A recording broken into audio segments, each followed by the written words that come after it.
ഈ ഓണക്കാലത്ത് കാർഷിക മേഖലയിൽ നിന്നൊരു സന്തോഷ വാർത്തയുണ്ട്. കേരളത്തിൽ പൂ ഉൽപാദനത്തിൽ വലിയ വർധനയാണ് ഇത്തവണ ഉണ്ടായിരിക്കുന്നത്.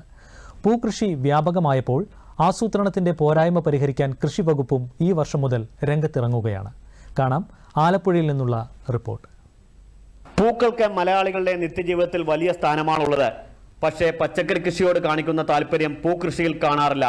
കേരളത്തിലേക്ക് ആവശ്യമായ പൂക്കൾ എത്തുന്നത് തമിഴ്നാട്, കർണാടക സംസ്ഥാനങ്ങളിൽ നിന്നാണ്. പൂക്കളുടെ ഉത്സവകാലമായ ഓണക്കാലത്ത് പോലും നമ്മുടെ പണം ഇതര സംസ്ഥാനങ്ങളിലേക്കാണ് ഒഴുകുന്നത്. പക്ഷേ ഇത്തവണ അതിനൊരു മാറ്റം വന്നിട്ടുണ്ട്.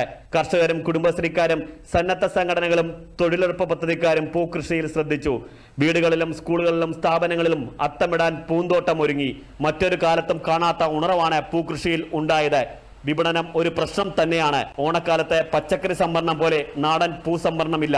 ആസൂത്രണത്തിലെ പോരായ്മകൾ പരിഹരിക്കുമെന്ന് മന്ത്രി പി പ്രസാദ് പറഞ്ഞു. പൂക്കളുടെ കൃഷി ആളുകളെ കൂടുതലായിട്ട് ആകർഷിച്ചു. വളരെയധികം കണ്ണിനും മനസ്സിനും എല്ലാം വളരെയധികം സന്തോഷം നൽകുന്ന ഒരു ഒന്നായി മാറി. ഉള്ളം കുളിർപ്പിക്കുന്ന അനുഭവമായിട്ട് ഇത്തരം പൂക്കൾ അല്ലെങ്കിൽ ചെടികൾ വിളഞ്ഞു നിൽക്കുന്ന, പൂക്കൾ നിറഞ്ഞു നിൽക്കുന്ന ഇടങ്ങൾ കാണാൻ ആളുകൾ എത്തുന്നുണ്ട്. പൂകൃഷി ആദായകരമാക്കാൻ പല രീതികളുണ്ട്. ഒരേ സമയം പൂ ഉൾപ്പെടെ 3 വിളകൾ കൃഷി ചെയ്താൽ നേട്ടമുണ്ടാക്കാമെന്ന് ഹരിതമിത്ര അവാർഡ് ജേതാവ് സുജിത് പറയുന്നു. ഹൈ ഡെൻസിറ്റി ഫാമിംഗ് ആണ് ഏറ്റവും നല്ലത്. ഓപ്പൺ ബിസിനസ് ഫാമിംഗ് എന്നുള്ള കേരളത്തിൽ ഏറ്റവും വിജയകരമായ രീതിയിലാണ് ഇവിടെ നമ്മൾ കൃഷി മുന്നോട്ട് കൊണ്ടുപോയിക്കൊണ്ടിരുന്നത്. ഇവിടെ നമ്മൾ ചീരയും വെണ്ടയും കുറ്റിപ്പയറും ബന്ദിയും ഒക്കെ ഒരേപോലെ നടും. എല്ലാത്തിനും തൈകളാണ് നടുന്നത്. 25 ദിവസം നമ്മൾ ചീര ഹാർവെസ്റ്റ് ചെയ്യും. 45-50 ദിവസം കൊണ്ട് തന്നെ നമുക്ക് വെണ്ടയും കുറ്റിപ്പയറും ബന്ദിപ്പൂവും ആവും. ഇപ്പൊ ബന്ദി ഇവിടെ വില കൊടുത്ത് തുടങ്ങി. അത്തം മുതലൊക്കെ ഏറ്റവും ടോപ്പ് വിലയിലേക്ക് പോയിത്തുടങ്ങും.